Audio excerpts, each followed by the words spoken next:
இங்கே நம்ம ஹீரோ திருப்பதியை அவன் சின்ன வயசில் லவ் பண்ணிகிட்டு இருந்த ஹீரோயின் கன்னியாகுமரியை திரும்பி பார்த்த உடனே அந்த பொண்ணு எங்கெல்லாம் போதோ அங்கெல்லாம் போய் அவளை பார்த்துக்கிட்டு இருக்கான். அவன் போகிற ஒரு இடத்துலலாம் ஃபாலோ பண்ணுறான்.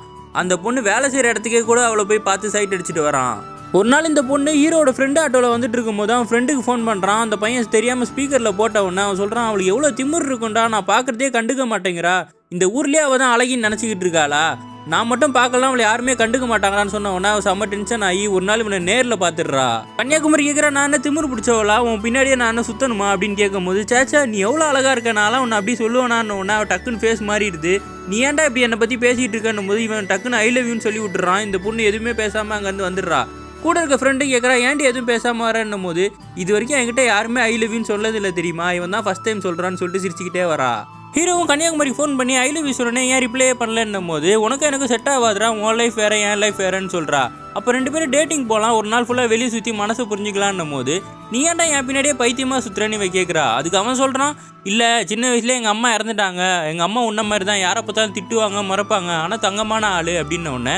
அப்போ நான் உங்கள் அம்மா மாதிரின்னு சொல்கிறியான்னு கேட்கும்போது, இல்லை உன்னை நான் எங்கள் அம்மா மாதிரி பார்த்துப்பேன்னு சொல்கிறேன் அப்படின்றான். இந்த பொண்ணு இம்ப்ரெஸ் ஆயிடுறா. முதல்ல யோசிச்சாலும் அதுக்கப்புறம் இந்த பொண்ணு ஃபோன் பண்ணி நம்ம டேட்டிங் போகலான்னு சொல்கிறா. ஒரு நாள் ஃபுல்லாக 2 பேரும் வெளியே சுற்றுறாங்க, ஹோட்டல்லலாம் சாப்பிட்றாங்க. நைட்டு அந்த பொண்ணை இறக்கி விட்டுட்டு இவன் கேட்குறான், உனக்கு என்ன பிடிச்சிருக்கா இல்லையா, அப்படி பிடிச்சிருந்தா நாளைக்கு நீ என்னை பார்க்க வரும்போது பச்சை கலர் ட்ரெஸ் போட்டு வா, இல்லைனா நான் அடுத்த நாள்லேருந்து உன்னை பார்க்கவே மாட்டேன் அப்படின்னு சொல்லிட்டு அவன் போயிடுறான். கன்னியாகுமரிக்கு அவனை ரொம்ப பிடிச்சிருக்கு, அவன் கூட போயிடலாமான்ற மாதிரி ஃப்ரெண்டுக்கிட்டலாம் சொல்லிக்கிட்டு இருக்கா. ஆனால் அடுத்த நாள் அந்த பொண்ணு சிவப்பு கலர் ட்ரெஸ்ஸை போட்டு வந்துடுறா. இவன் கேட்குறான், உங்ககிட்ட அந்த பச்சை கலர் ட்ரெஸ் இல்லை தானே அப்படின்னும் போது, இவன் பேக்லேருந்து அதை எடுத்து காமிச்சிட்டு, இல்லை என்னை நேற்று வீட்டில் பொண்ணு பார்க்க வந்தாங்க, சாஃப்ட்வேர் இன்ஜினியர் வேறு, அவர் என்கிட்ட என்னை படிக்க வச்சு என்னை சாஃப்ட்வேர் இன்ஜினியர் ஆக்குறேன்னு சொல்லியிருக்காரு, நானும் கல்யாணத்துக்கு ஓகே சொல்லிட்டேன் உடனே இவனும் ஷாக் ஆகுறான்.